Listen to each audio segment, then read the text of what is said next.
Welcome to the Lynette Zang YouTube channel, where we support community and sound money globally. Help us grow this channel by hitting that subscribe button and that bell next to it so we'll let you know when we're posting a next video. Today, we're going to talk about some of the cracks that are starting to show up. There are some other important videos on this that take it in a different direction but show you the cracks, so you want to make sure that you watch them, especially the one that I just did where I just recorded on Japan. That's going out what day? Thursday?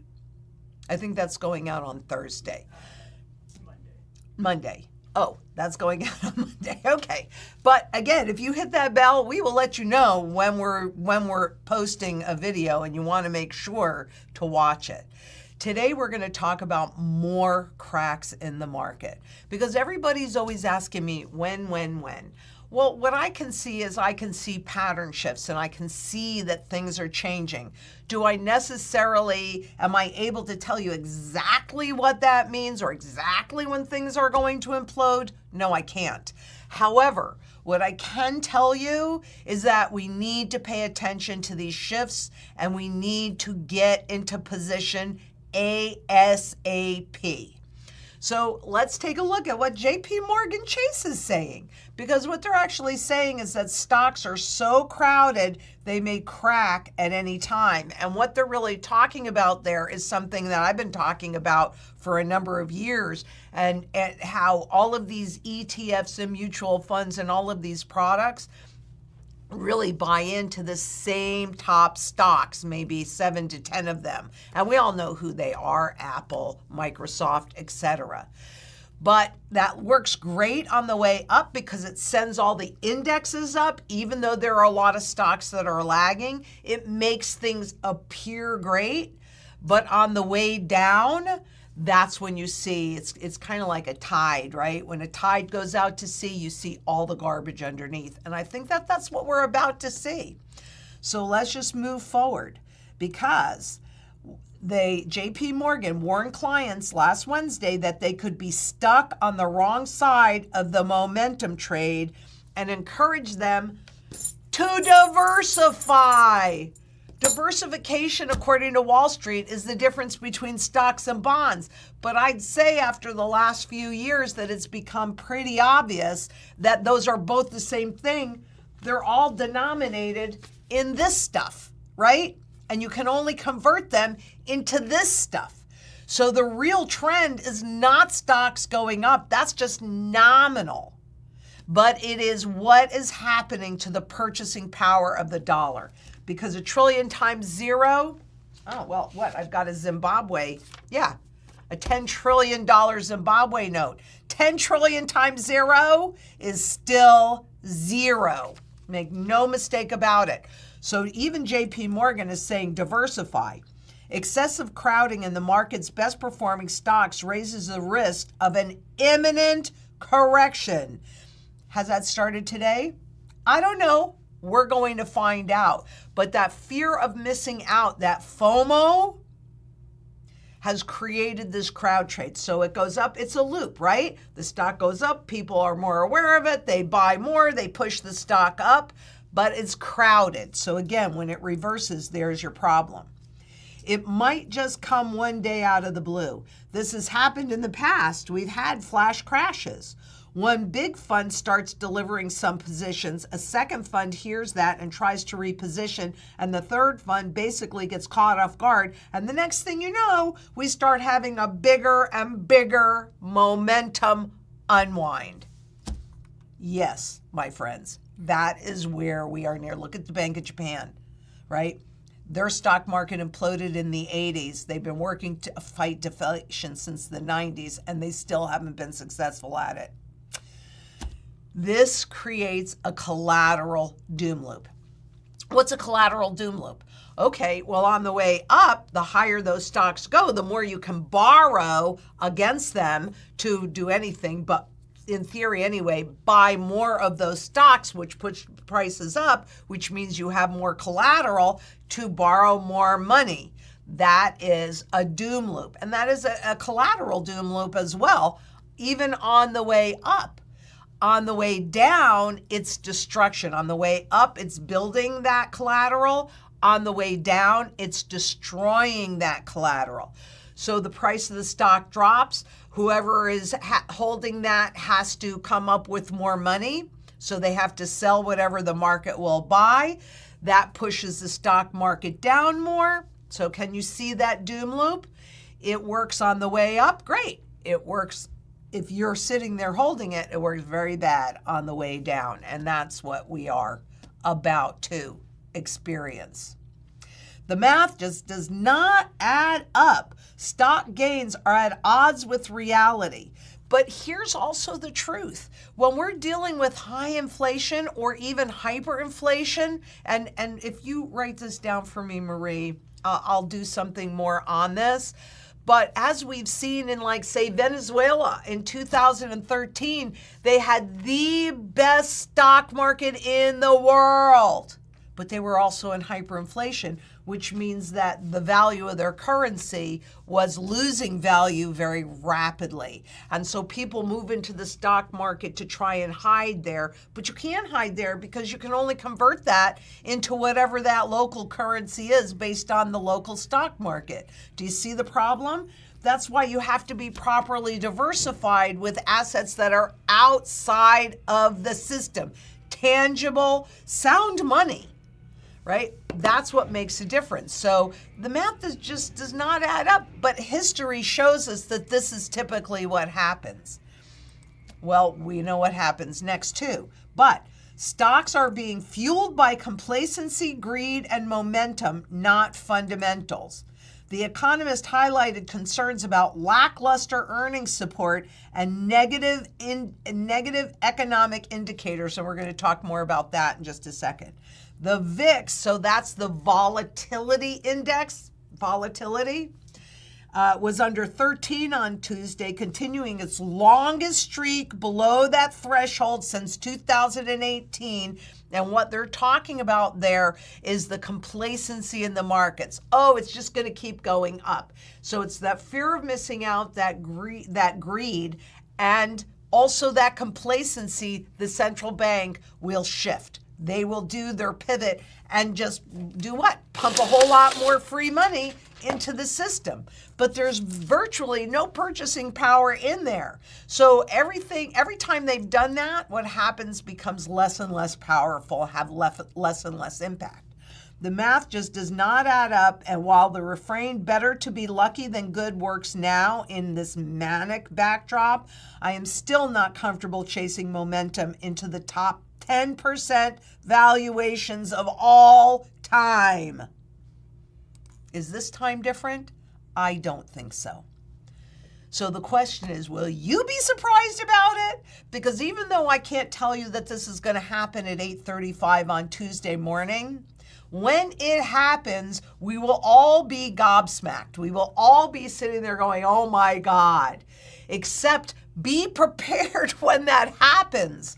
Because as we've been watching, I'm going to talk a little bit more about this for sure, but we've been watching even the spot market make new highs.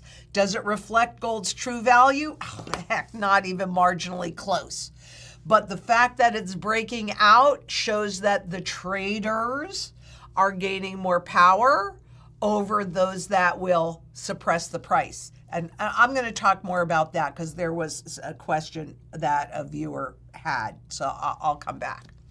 But commercial banks, isn't this interesting? Because what we've been witnessing is commercial banks and other governments, foreign governments, etc., shying away from the treasury market. And now all of a sudden, commercial banks buy treasuries at the fastest pace since the pandemic.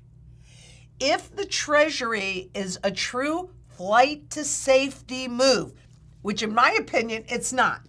This is the safest thing that you can do according to the Bank for International Settlements, central bank.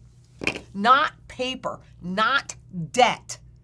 But all of a sudden, the commercial banks are going in to buy all of this treasury debt again when they were leaving it to the public to support those markets. TD Security Strategist thinks the buying to QT taper talk. So in other words, right, they raise those interest rates and now they're lowering them. The reality is that we're having a disconnect between global central banks, and that creates a very risky circumstance. And these commercial banks understand that risk. Do they understand currencies? I don't know. I mean, I'm going to be really honest with you. You would think that they would, and certainly where I learned about currencies was at Shearson, my alma mater, talking to the head of currency trading. But even she never told me about currency life cycles. It's an interesting thing. But look at this spike. So this is what we were talking about before, right? In 2022, so this is all of the treasury buying by those commercial banks since the COVID crisis in 2020, right? Then they were reducing their balance sheet and having the public pick up all of these treasuries. And where were the interest rates here, by the way?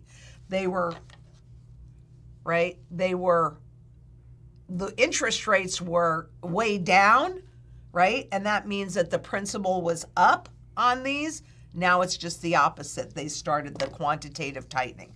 So they link the buying to Fed talking about lowering rates. And you can see how substantial that buying has been.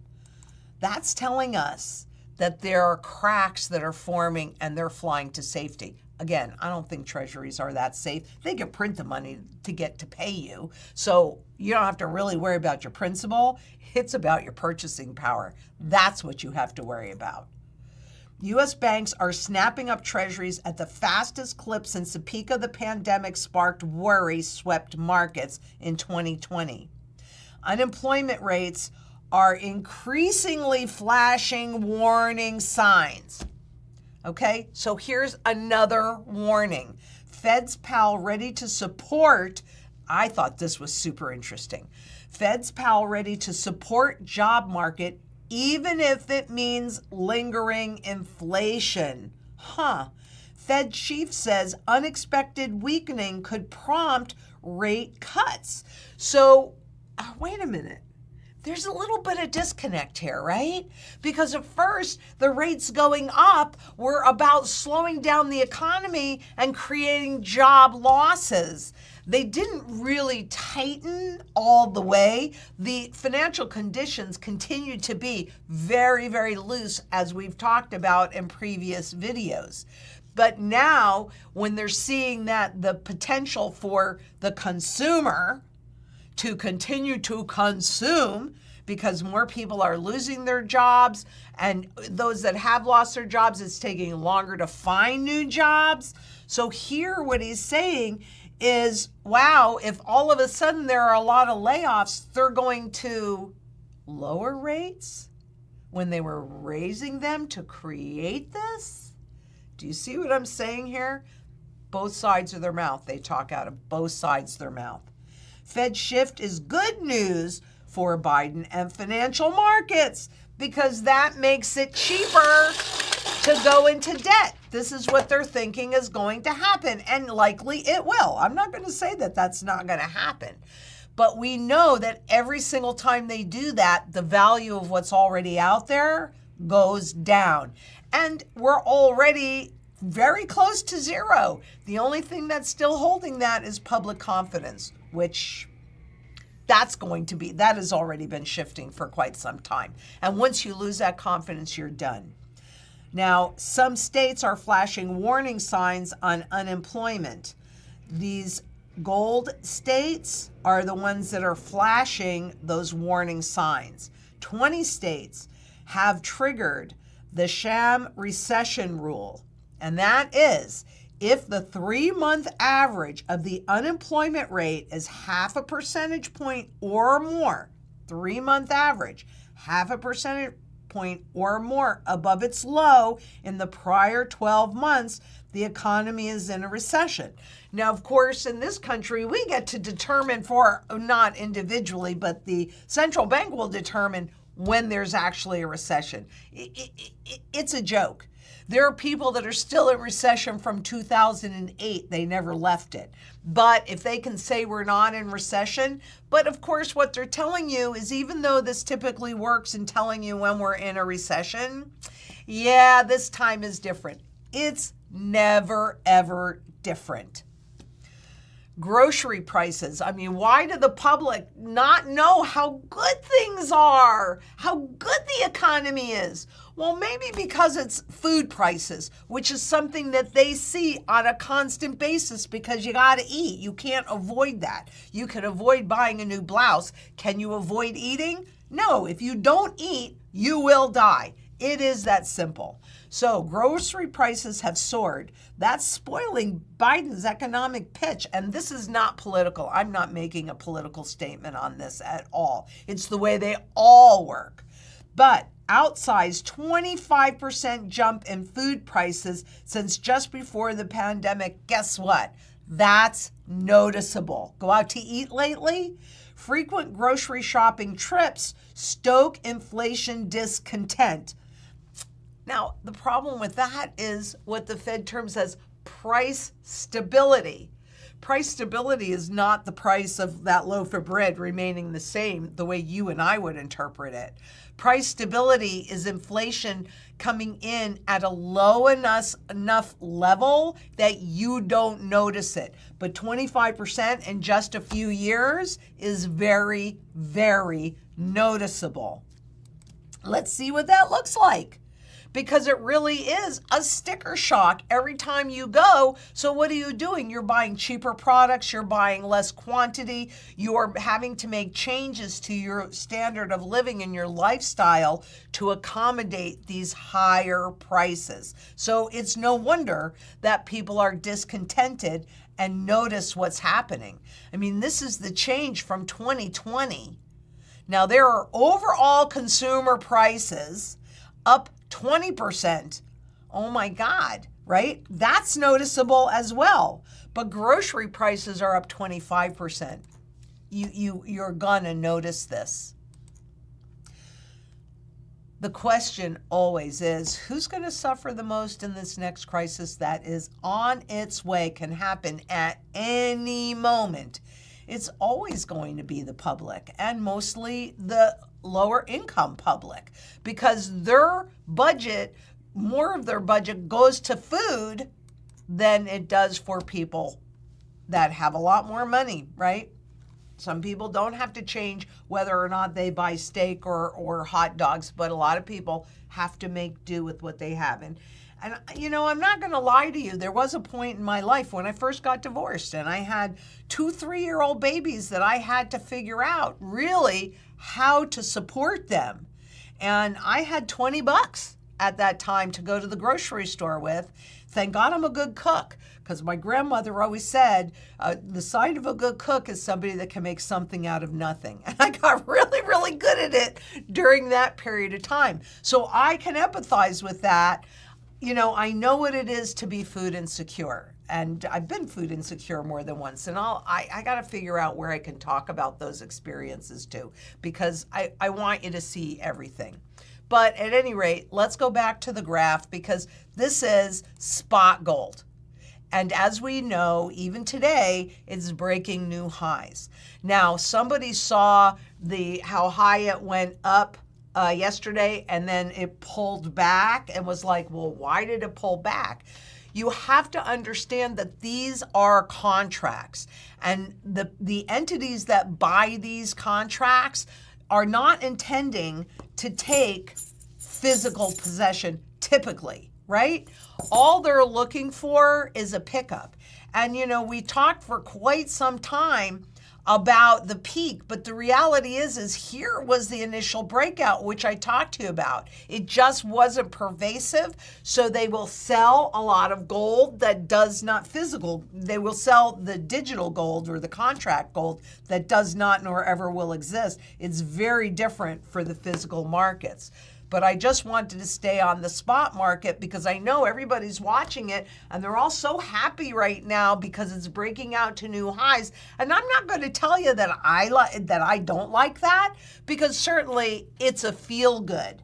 However, it does not reflect the true fundamental value of gold or silver for that matter. What it does reflect is the disconnect that's happening in the markets. What it does reflect is the flight to safety. But if your flight to safety is still into paper, it doesn't work because you can only convert it into this. A truly diversified portfolio, you want, I mean, I don't personally own any stocks and bonds as an ex-banker and an ex-stockbroker. That should be telling you something. But I own lots of this. I want to get into my safe position and I want to hold it. I think that is like critically important. So let's go back to this, because truthfully, we had a breakout way back here, but then of course we had manipulations, and so we bumped our head 4 times. Remember we talked about that? And now we broke out. And I'm not really good at this yet, okay, but I'll give it a shot, right? So here is a spring, right? You can keep that spring repressed, so spot gold, you can keep it repressed, but when you remove your hand, then it shoots in a direction. If it's a resistance level on top like gold, then it's likely to keep going up until its head hits that next level. Where that's going to be, I don't know, but we'll all be paying attention to it. Just don't marry it. Don't marry it. Just marry the physical metal, the accumulation. You need gold and you need silver in all different forms, depending upon what you want to do.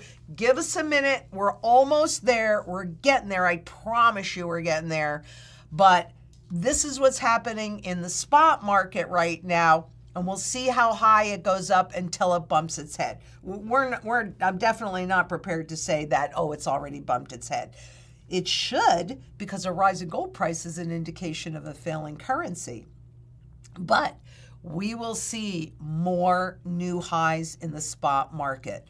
Don't marry the spot market.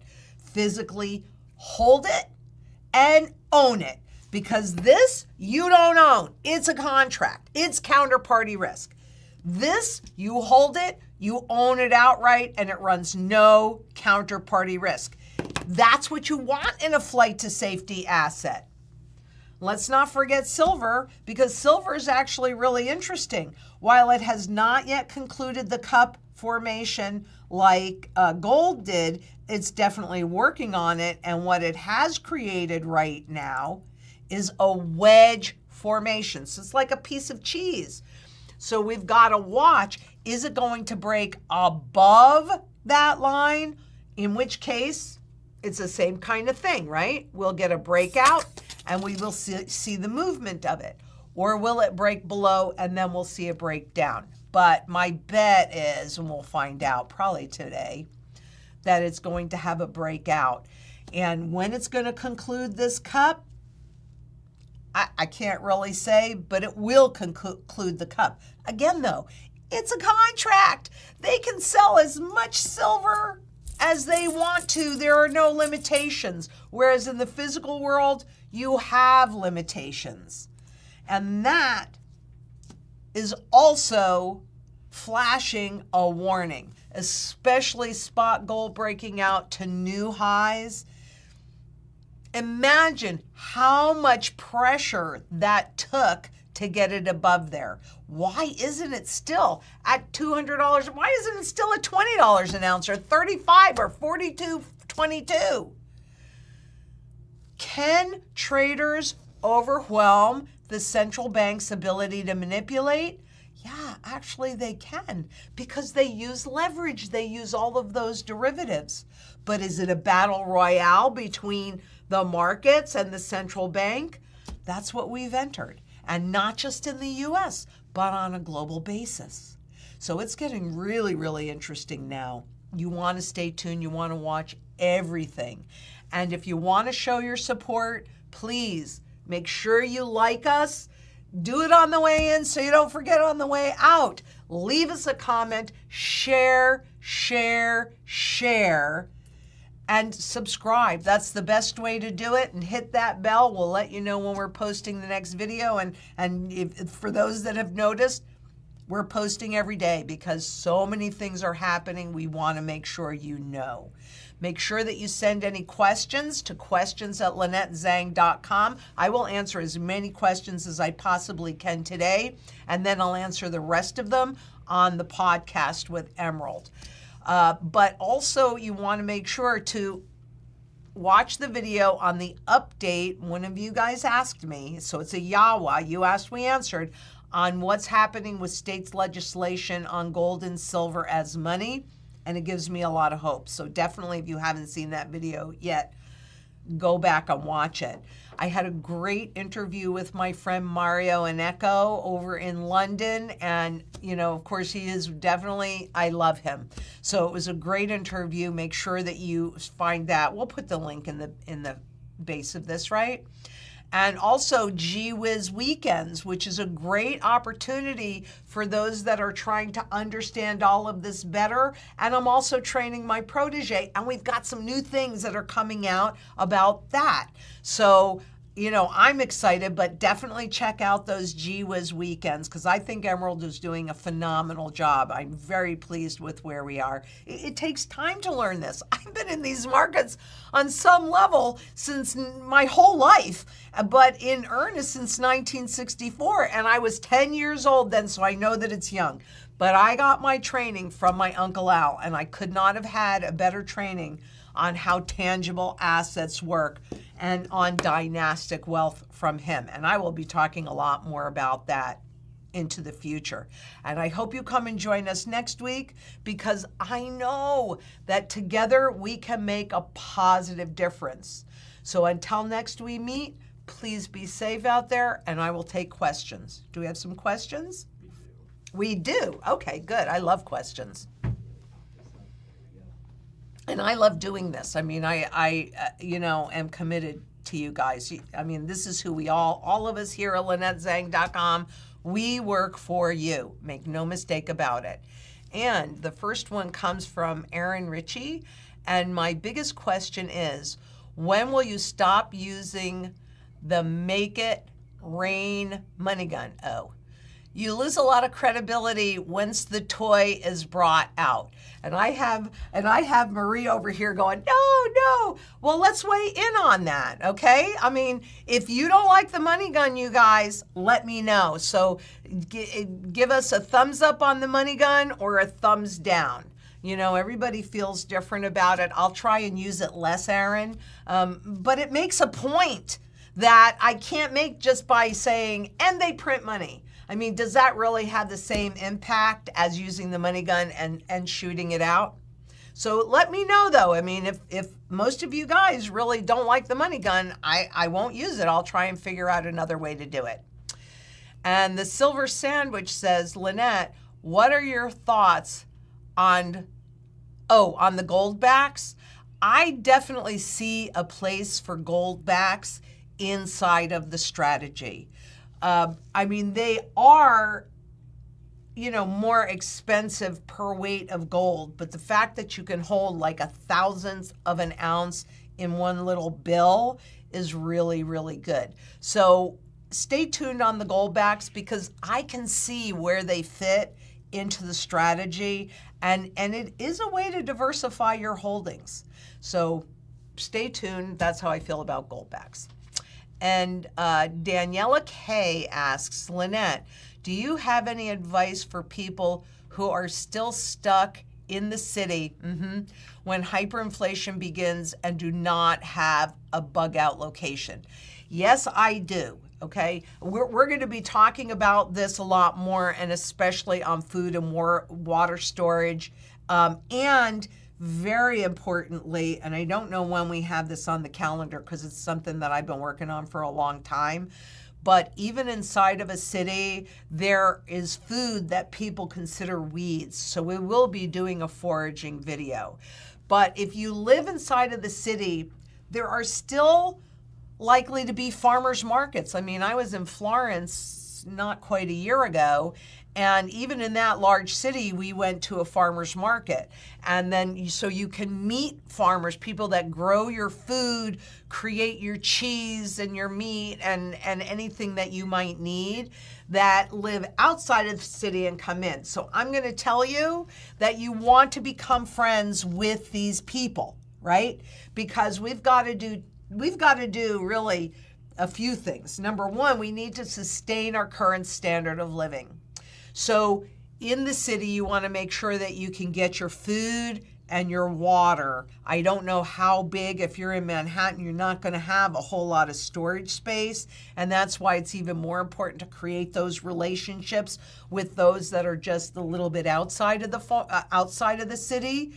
Perhaps there's a way for you to volunteer and go out there and bring value to that farmer. Not only will you likely go home with food, because that's anytime somebody comes on our farm and they help, then they go home with lots of food, and they also know where they can come back to get more. But if you need to get out of the city, it's a possibility that you can create that relationship. But at the minimum, you would be able to potentially get your food from those sources. Community. Community is everything when you live in the city, to get what you need and be a lot safer. So if you're in a high rise, you probably want to approach it a little bit gingerly so that people don't think that you're an absolute lunatic, but get to know your neighbors in the building. What a concept. Because you might be able to or have to come together for that security piece. So my biggest recommendation for people that live in the city, you can do rain catchment there. It won't be as large, but you know what? They have those small, almost like a water cooler size that can pull water out of the air. So if you get your food covered, your water covered, you know, can you write this one down for me too? Let me look into that more, and I'll do a video on that because it's really, really, really important, and I'm glad that you brought that up. There's a lot of people in that circumstance. So that's my best advice short term, but I'll put that in my rotation to do more on it. And Chris Palomac, and I can't believe my eyes must be doing good today because that's kind of small and I can still read it. Hello, Lynette. Do you think the Great Reset can be stopped? No, I do not. Nor do I think that it should be stopped, because there's so much garbage, this derivative, all these financial products that has taken over our life and our pricing. So no, we're at the very end of this experiment's life cycle, and I'm sorry, but no, it cannot be stopped. If so, how can we rebuild our society and stop the central banks? Well,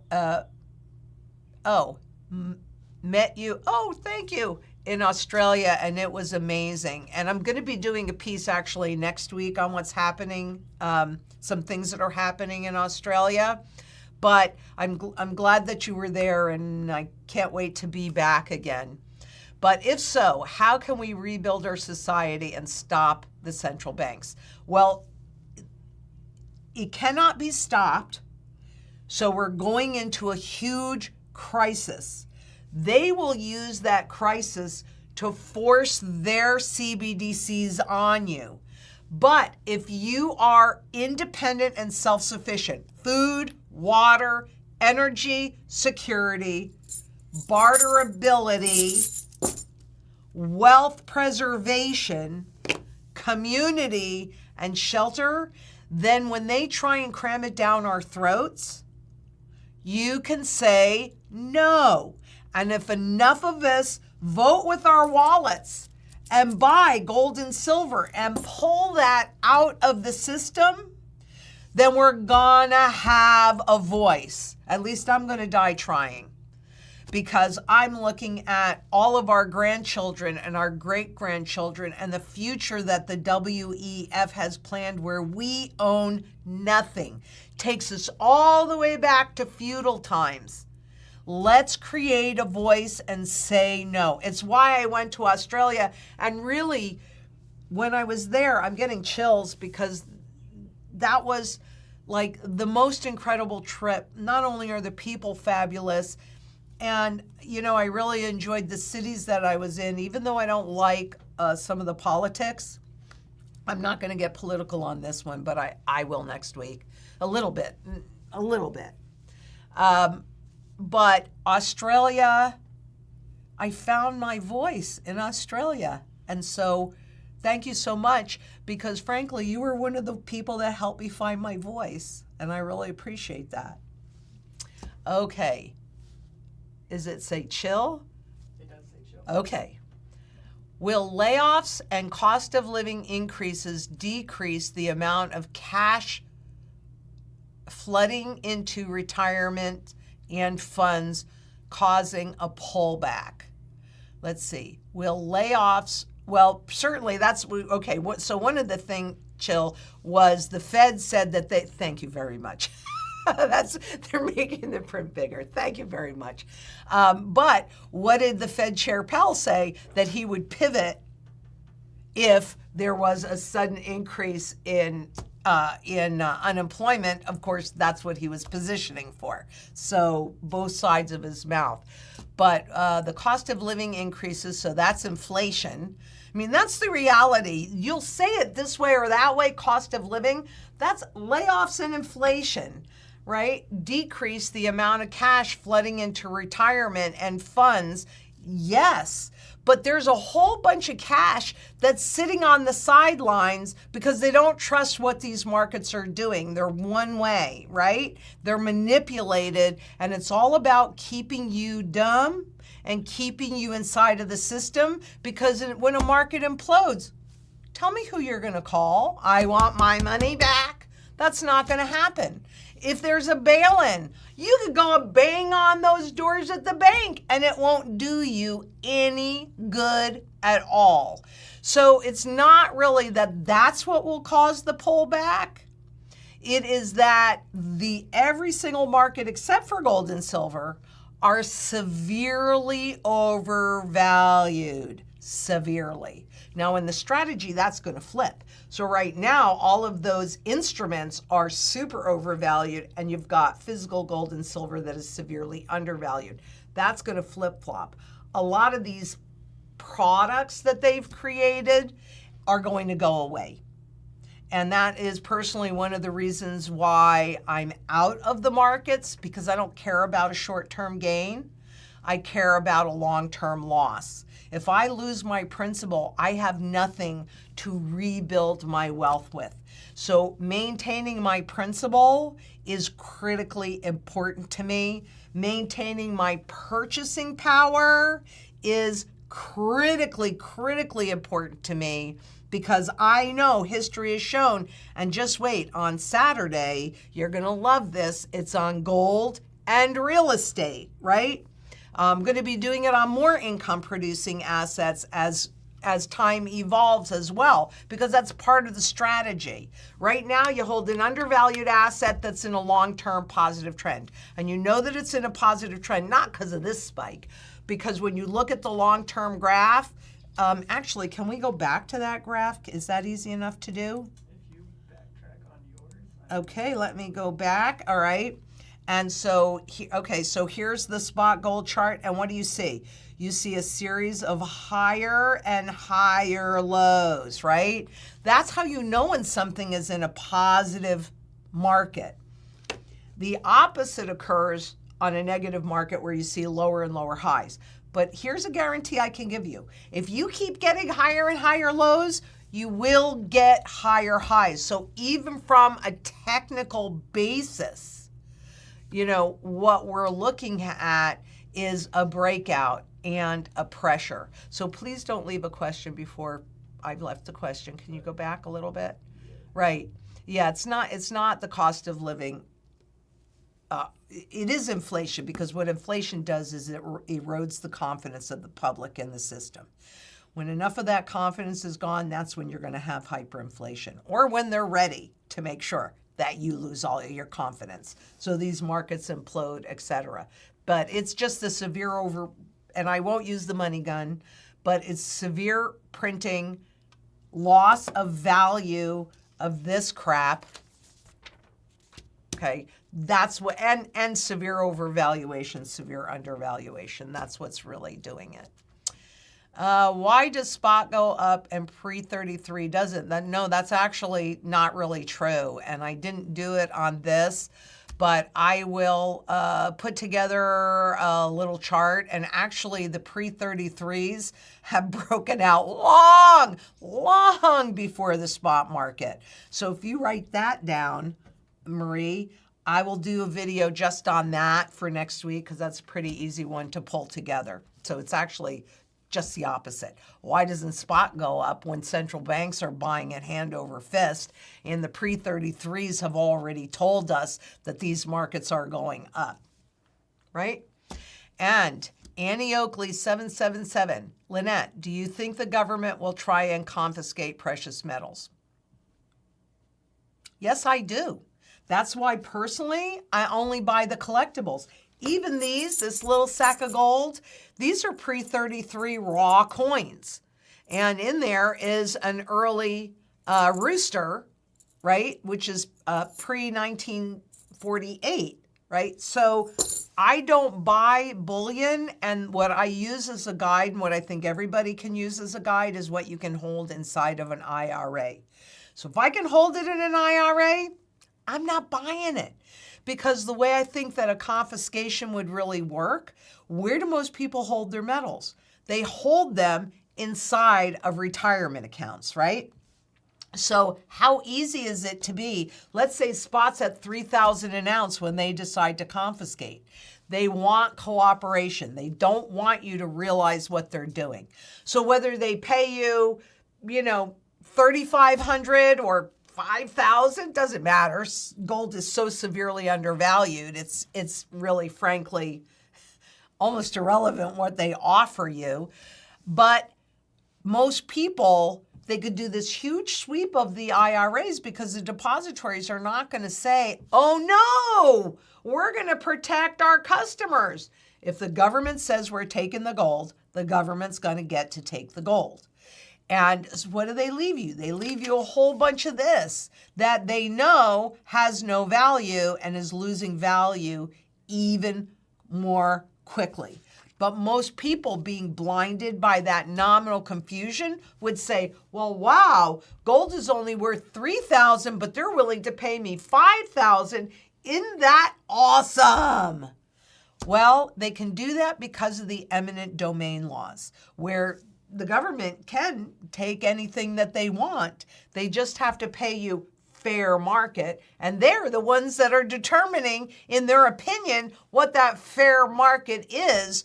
It's not a real live demand and supply market. It is in the collectible only realm. And I'll show you that next week. So, okay. And PD Moral asks, is current U.S. minted gold coins that is third-party grades, NGC, PCGS, considered as collectible? No. You can hold them in your IRA.